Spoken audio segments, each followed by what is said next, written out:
now 1 day later, and I've learned quite a bit. The brushes are available from Warn Industries, the manufacturer of the winch, as an assembly. Basically, it's this entire end cap comes as an assembly with the new brushes and this piece and the springs and everything. One piece.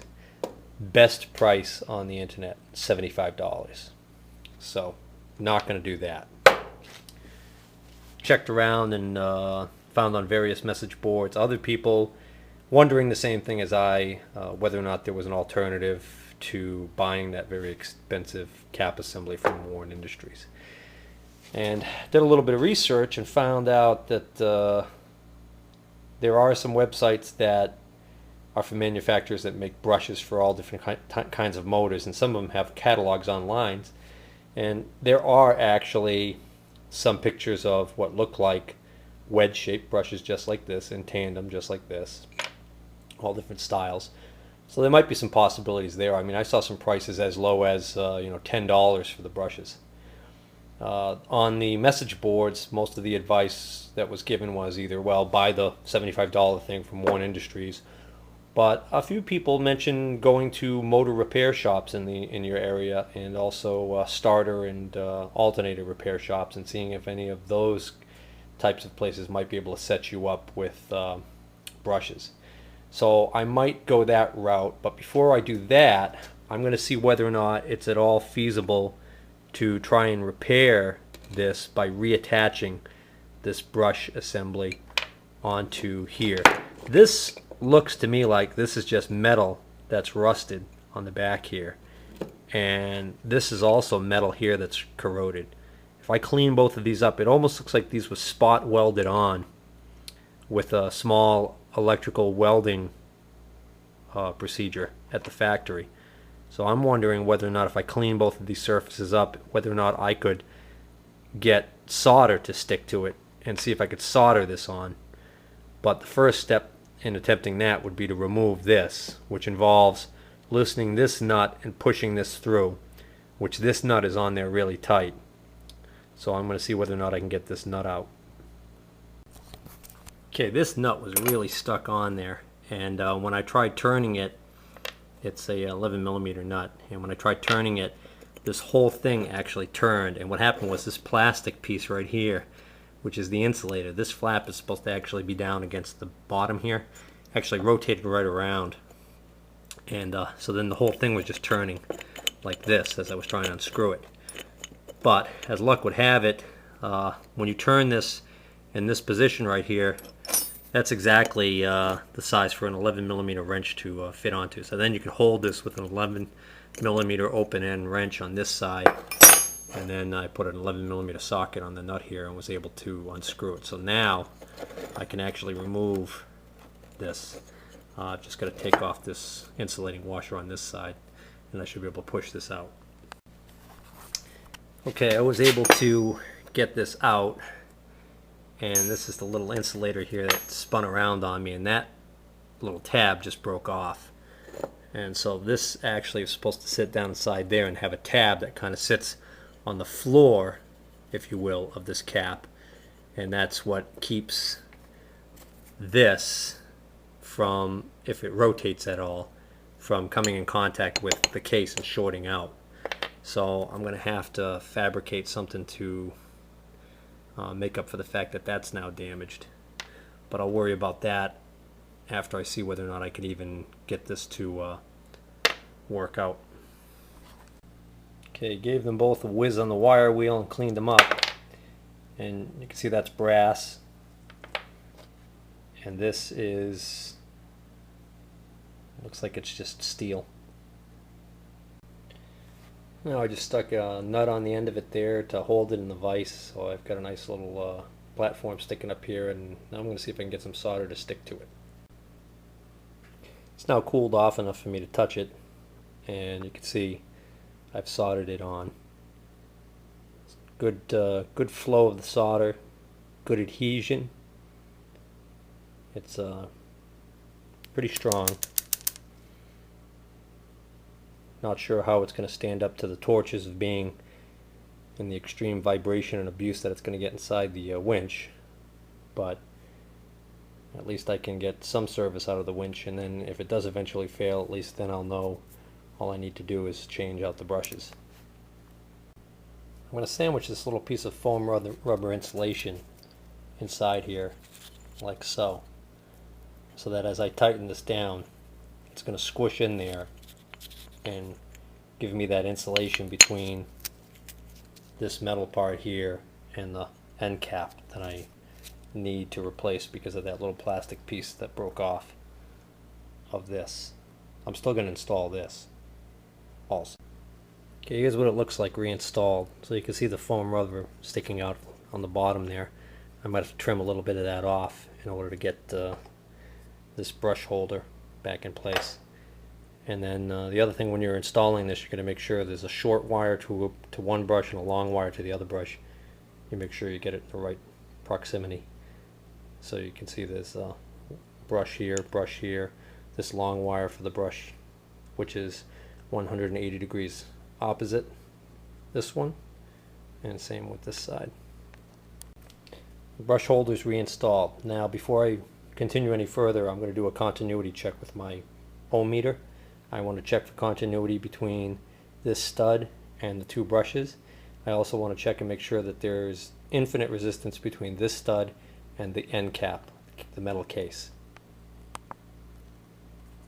One minor correction: I removed this screw because the wiring for the two longer lengths of wire with brushes attached actually goes kind of behind that screw, and it gets kind of retained underneath there that way. So the screw's got a large enough head on it that there isn't any clearance in there between this part of the end cap and the screw. So you got to keep that screw out, tuck the wiring in there, and then reinstall the screw. Now I'm reassembling it, same procedure as before, using my little flat piece of metal jig. The only difference is a step that I missed last time, which I'm rectifying now, is putting a little bit of grease on the shaft here where the bushing rides on it, and also greasing the other end of the shaft where it engages the bushing in the end cap. Now, when I measure the electrical resistance across the two posts, I get a reading of about 4 ohms, which hopefully is correct. So let's put some juice to it and see what happens. Okay, now the moment of truth. I've got the motor clamped down to the bench with a C-clamp. That should help it from taking off if it's got high torque when it starts. Got my cables hooked back up. One cable secured to the negative terminal of the battery, and then when I touch off on this terminal, we should get something. I'm just going to tap it first. Sounds good. So now I'm going to hold it on.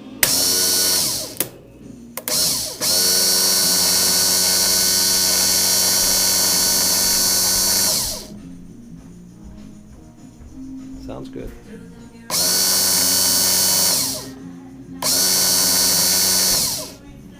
Alright, so now I'm going to reassemble the rest of the winch. Now for some reassembly. I've applied some grease in this area here. This star-shaped device with the little metal button goes in, drops in here with the metal button facing out, or I should say facing in. Then this small gear, there are 2 gears that came out of this unit. Here's the other one. These 2 gears right here are the only ones that are separate from the actual Planetary gear assemblies. There's a long one, which is a dead giveaway that because it's got the shape of the hole through it, that it goes on this side. The short one goes on here, like this. But the easy way to put that in is to put it into the clutch pack that it goes into first, which the clutch pack, or the Planetary gear assembly that goes into is this one. This one, it's got 3 gears in the orbit, and then the gear in the center is the longer of the two. The other Planetary gear assembly that's almost identical to it has a short gear. So what you want though, this Planetary gear assembly. This is the gear this is the gear I just talked about. So this gear is going to go in there like that, and then this whole unit drops in like that. But I'm going to grease it all up first. Next, this Planetary gear assembly that has the 4 gears orbiting the center actually goes in with this gear facing up.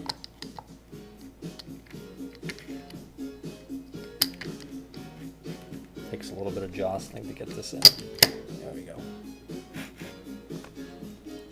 Next goes this plastic ring, which acts like a little spacer.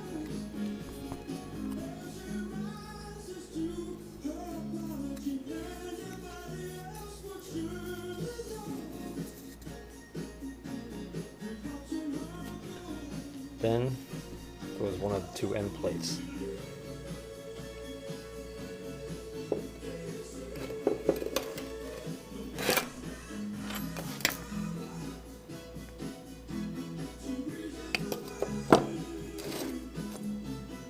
They appear to be identical. Okay, now this plate's going to go on this way with this wide edge on this plastic insert facing out, so that's going to ride up against the spool. But before you install this, put the two of the square nuts, captive nuts. You just slide them in there, and then once this is installed, that's what actually keeps those nuts from falling out. Once that's installed, now one of these plates, they're identical, so it doesn't matter which one you use, goes on here.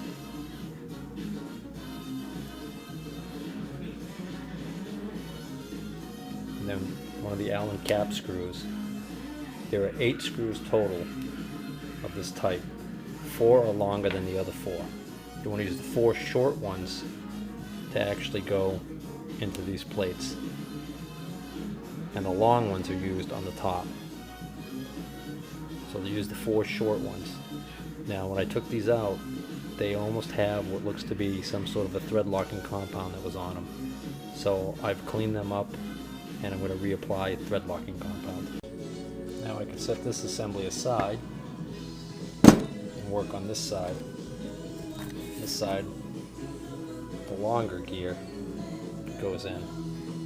But this side here with the edge has to face down. So I'm just going to put a little lube on there. Okay, that's going to face down. Lube the gear.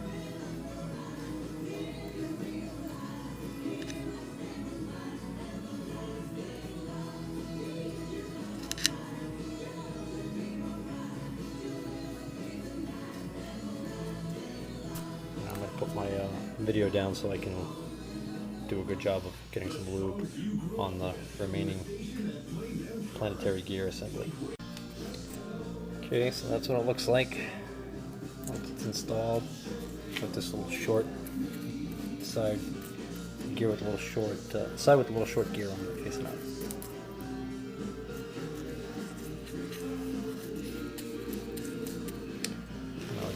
Put 2 more nuts in here. Cover on like that, and then this plate here with again 2 short Allen cap screws. Now to assemble the rest of the assembly. Simply have the spool engage this side.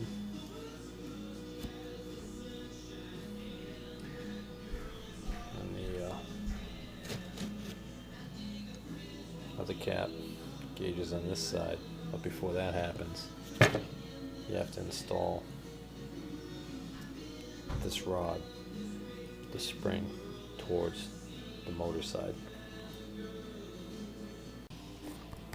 You just piece things together loosely like this, and then you take these two tubes and they get stuck between here and here and here and here and screwed into position. That's basically what holds this together until you bolt up through the bottom of this plate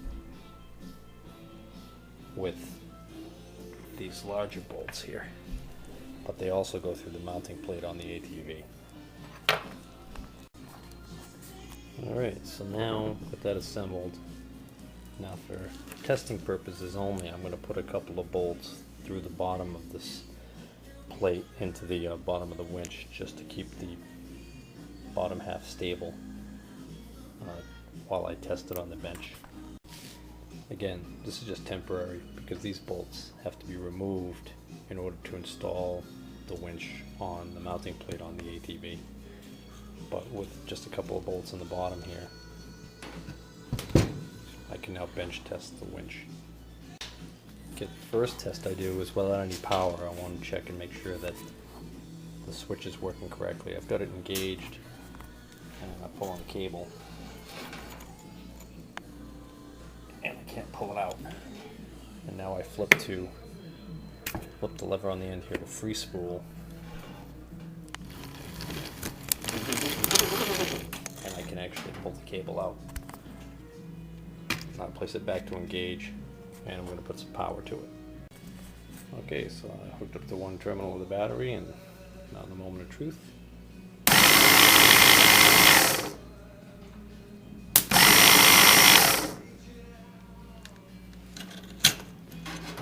Ideally, you want to be putting some tension on this cable as you're reeling it in to make sure that it packs correctly.